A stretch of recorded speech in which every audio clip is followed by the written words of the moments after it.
তাহলে একটু কর্টিসল বেড়ে যায় এবং এতে হয়তো আপনার ব্লাড প্রেশার উপর প্রভাব ফেলতে পারে। কিন্তু কর্টিসল কিন্তু ভালো জিনিস যদি এটি আহ, একটা নির্দিষ্ট পরিমাণ থাকে, কারণ এটি আমাদের ফ্লাইট অ্যান্ড ফাইট রেসপন্সের ব্যাপারে সহায়তা করে থাকে। কিন্তু এই কর্টিসল যদি কনস্ট্যান্টলি যদি শরীরের মধ্যে বাড়ানো থাকে, তখন এটি প্রবলেম করে থাকে, তখন আমাদের ব্লাড প্রেশারের উপর প্রভাব ফেলে থাকে। এই কর্টিসল কিন্তু নিঃসৃত হয়ে থাকে অ্যাড্রিনাল গ্ল্যান্ড থেকে, আপনারা জানেন, এবং এটি blood pressure, sugar level control, মেটাবলিজমকে কন্ট্রোল করে থাকে।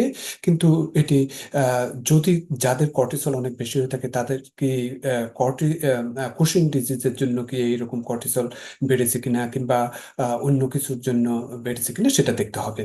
কারণ এই কর্টিসল যদি অতিরিক্ত হয়ে থাকে তখন high blood pressure, heart disease, bone loss, এমনকি টাইপ 2 ডায়াবেটিসও হতে পারে। কিন্তু কফিতে যে পরিমাণ কর্টিসল বেড়ে থাকে সেটি খুবই নেগলিজেবল।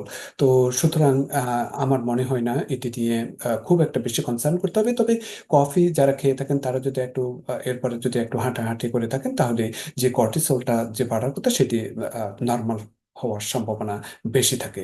কিন্তু একই এত সিগনিফিকেন্ট ইম্প্যাক্ট না যে যে এটি নিয়ে অনেকের হয়তো চিন্তা ভাবনা করতে হবে।